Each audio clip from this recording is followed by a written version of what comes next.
Hello friends, good morning. आज हम fourth chapter यानी दी एनिमी की मोस्ट इम्पोर्टेंट लाइंस को देखने वाले हैं। दी एनिमी, इसके राइटर हैं Pearl S Buck. Pearl S बक।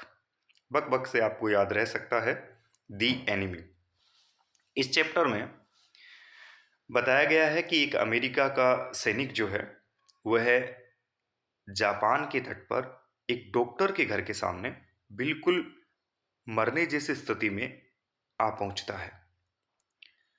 क्या उस जापान के डॉक्टर को उस शत्रु देश के व्यक्ति को बचा लेना चाहिए या आर्मी को सौंप देना चाहिए? ये जो द्वंद्व है ये पूरे चैप्टर में चलता रहता है। आप ज़रूर बताइएगा कमेंट बॉक्स में कि आप अगर डॉक्टर सदाव की जगह होते हैं तो आप क्या करते? आइए चलते हैं, मोस्ट इंपॉर्टेंट लाइन को पॉइंट आउट करते हैं। डॉक्टर सदाव होकी, ये फुल नेम था डॉक्टर सदाव का, लास्ट एग्जाम में पूछा गया है और इससे पता भी लगता है कि चैप्टर की किसी भी लाइन से एग्जामिनर क्वेश्चन बना सकता है। डॉक्टर सदाव होकी का घर जो था जैपनीज कोस्ट पे था, जापान के तट पे था। पाइन के नीचे मैंने अंडरलाइन कर रखा है। डॉक्टर सदाव बचपन में पाइन के पेड़ पर चढ़ा करते थे।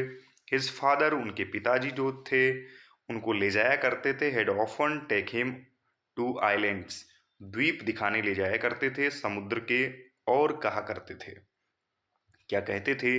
Those islands yonder, they are the stepping stone to the future for Japan.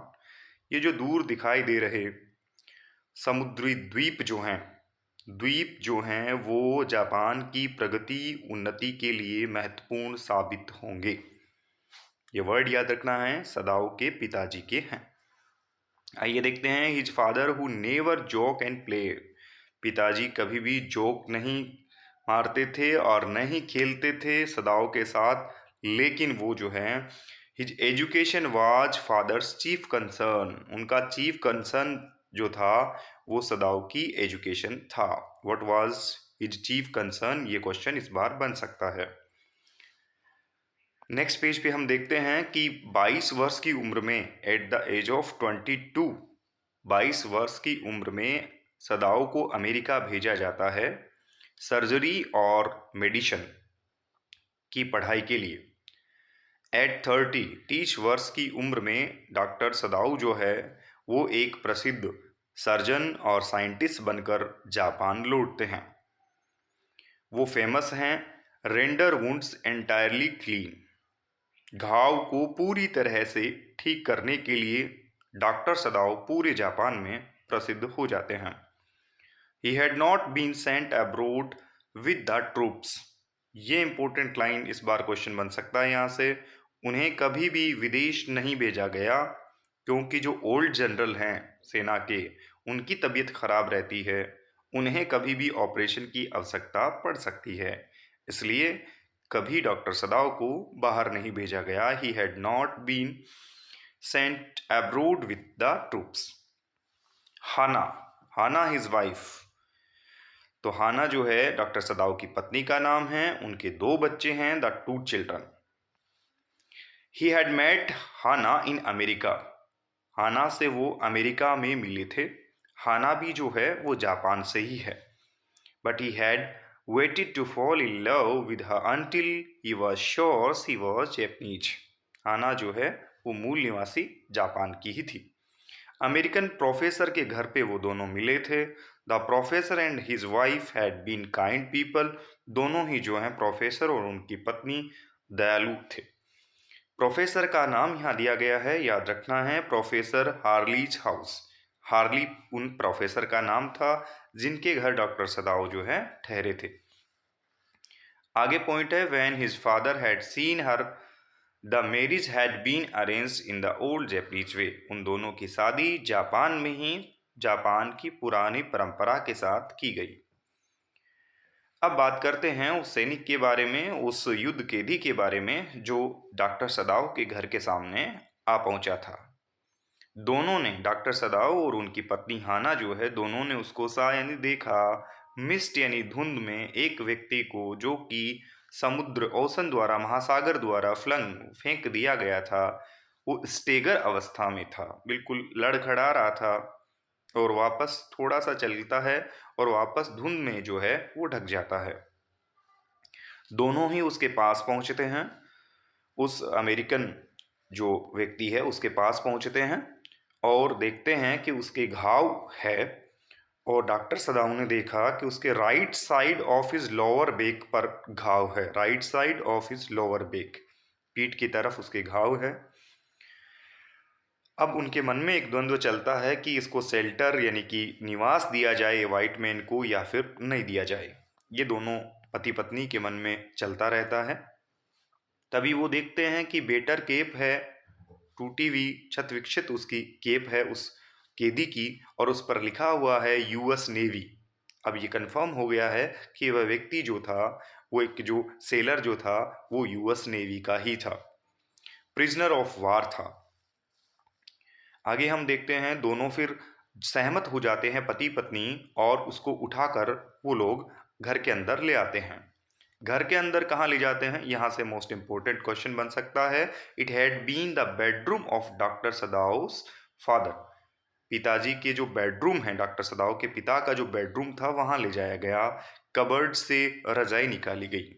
यहाँ रजाई से भी प्रश्न पूछा गया है लास्ट एग्जाम में कि हाना जो है वो कबर्ड से क्या निकालती है। क्विल्ट यानी रजाई। ये बहुत अच्छी रजाई थी, फ्लावर सिल्क वाली थी, वाइट सिल्क वाली थी। हाना के मन में एक क्वेश्चन बन जाता है कि ये रजाई कहीं गंदी ना हो जाए। यूमी जो है मेड सर्वेंट है, नौकरानी है, याद रखना है। यूमी जो डॉक्टर सदाओ की नौकरानी है, घर पर नौकरानी है। आगे पॉइंट मोस्ट है वो है कि नियरली 3 मंथ ओल्ड, 3 महीने का बच्चा है। डॉक्टर सदाओ का जो बच्चा है, एक बच्चा जो है, छोटा बच्चा जो है, उसकी उम्र 3 मंथ है। ये पॉइंट याद रखना है। 2 सर्वेंट, उनके घर पे 2 नौकर है, उनमें एक ओल्ड गार्डनर भी है जो who was also a house servant, घर पे नौकर था। Pull the few hair on his upper lip, यानी अपने मूछों के कुछ बाल उखाड़ लेता है जब उसे पता लगता है कि उनके घर पर एक अमेरिकन व्यक्ति को जगह दे दी गई है, निवास दे दिया गया है। द बुलेट जो है इज स्टिल देयर, अभी भी जो गोली जो है, डॉक्टर सदाओ देखते हैं कि अभी भी उस जो सैनिक है उसके पीठ में लगी हुई है। एनेस्थेटिक, एनेस्थेसिया किसने दिया था, यानी बेहोशी की दवा, याद रखना है, उस सैनिक को हाना द्वारा दी गई थी। आगे मोस्ट इंपोर्टेंट, चलते चलते बातों बातों में ही डॉक्टर सदाओ उस जनरल टोकीमा को भी याद करते हैं जो कि अपनी पत्नी को घर पे पीटा करता था। हालांकि मंचूरिया की जीत जो है वो टोकीमा ने की थी, फिर भी उसे कोई याद नहीं करता क्योंकि वह व्यक्तिगत रूप से अपनी पत्नी को जो है घर पे पीटा करता था। आगे बढ़ते हैं। अमेरिकन प्रोफेसर जो है, इंपॉर्टेंट पॉइंट है, उनके जो टीचर है, अमेरिकन प्रोफेसर हैं, एनाटॉमी के जो टीचर हैं, वो कहते हैं ignorance of the human body is the surgeon's cardinal sin. याद रखना है, अगर मनुष्य शरीर की जानकारी ही किसी सर्जन को नहीं है, अच्छे से जानकारी मनुष्य शरीर की नहीं है किसी शल्य चिकित्सक को, तो ये बहुत बड़ा पाप है, मर्डर के बराबर है बिल्कुल। और आप ऑपरेशन कर रहे हो तो आप उस व्यक्ति का मर्डर कर रहे हैं। नेक्स्ट पॉइंट पे देखते हैं।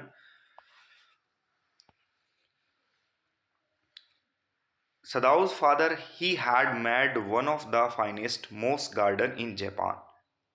ओल्ड गार्डनर जो था उसने सदाओ के पिताजी के लिए जापान का एक प्रसिद्ध मोस गार्डन बनाया था, याद रखना है। उस सैनिक का नाम क्या था, अमेरिका के कैदी का नाम क्या था, अमेरिकन सैनिक का नाम था टॉम। ये पॉइंट पूछा जा सकता है। फिर एक दिन डॉक्टर सदाओ जो है, जब ठीक होने लगता है टॉम, तब पत्र लिखने की ट्राई करते हैं चीफ ऑफ द पुलिस को, और उसमें जो लाइन लिखी थी वो मोस्ट क्वेश्चन बन सकता है इस बार के लिए कि ये दिन था 21 फरवरी, 21 फरवरी का दिन था जब वह कैदी जो है वो मेरे घर के सामने तट पर पहुंचा था। तो याद रखना है 21 फरवरी को वह पहुंचा था और मैंने उसको इस प्रकार से निवास दिया, ऐसा कुछ कहना चाहता है लेकिन लेटर को कंप्लीट नहीं कर पाता है और रख देता है एक तरफ। 7वें दिन जो है सदाओ के घर पर एक सर्वेंट पहुंचता है, सर्वेंट जो है वो छोड़कर चले जाते हैं, नौकरी छोड़ के चले जाते हैं। जब वो लोग देखते हैं कि मालिक जो है किसी शत्रु देश के व्यक्ति की सहायता कर रहे हैं, दोनों ही नौकर जो हैं, यूमी और गार्डनर जो है वो छोड़कर चले जाते हैं। याद रखना है कि स्केयर जो है, दाग जो था, हिज नेक, दाग का निशान जो था वो सैनिक के नेक पे था, गर्दन पे था। आफ्टरनून, दोपहर का समय था, इस चैप्टर में बताया गया है। उस समय एक मैसेंजर उनके घर पे आता है डॉक्टर सदाव के, जो कि ओल्ड जनरल द्वारा भेजा गया था। उसने ऑफिशियल यूनिफॉर्म पहन रखी थी।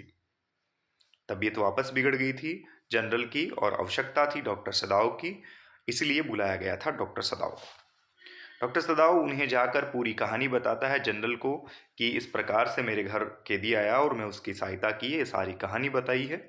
तो जनरल ने वादा किया कि मैं आपके घर पर जो है एसेसिन्स भेज दूंगा, हत्यारे भेज दूंगा, जो कि मार डालेंगे उस कैदी को, लेकिन वह अपना इस वादे को भूल जाते हैं।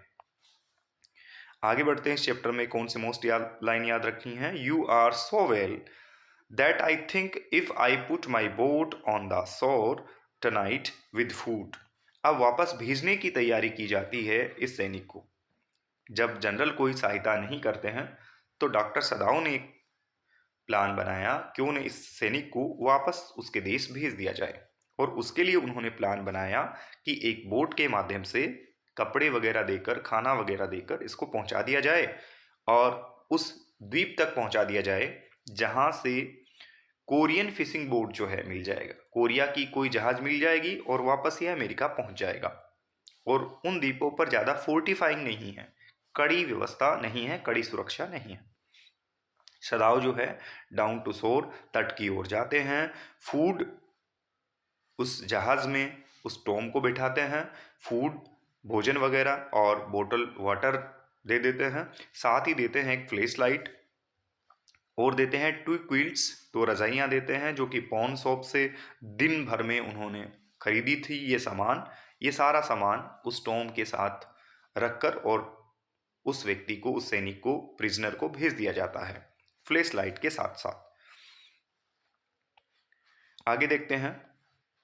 तो ये इंपॉर्टेंट लाइंस बन सकती है कि if your food runs out before you catch a boat, Korean fishing boat जब तक आपको मिले और यदि भोजन समाप्त हो जाए तो आप मुझे सिग्नल जरूर करना, आप संकेत जरूर करना। 2 फ्लैशेज, याद रखना, ये पॉइंट बन सकता है यहाँ पे क्वेश्चन कि 2 फ्लैशेज दिखाने हैं आपको, लेकिन दिखाने भी कब हैं? वो दिखाने हैं सूर्यास्त के समय। ज़्यादा अंधेरे में मत दिखाना वरना किसी और सैनिक को पता लग जाएगा। तो आप सूर्यास्त के समय 2 फ्लैश लाइट मुझे दिखाना ताकि मुझे पता लगे कि आपके पास भोजन जो है वो समाप्त हो चुका है।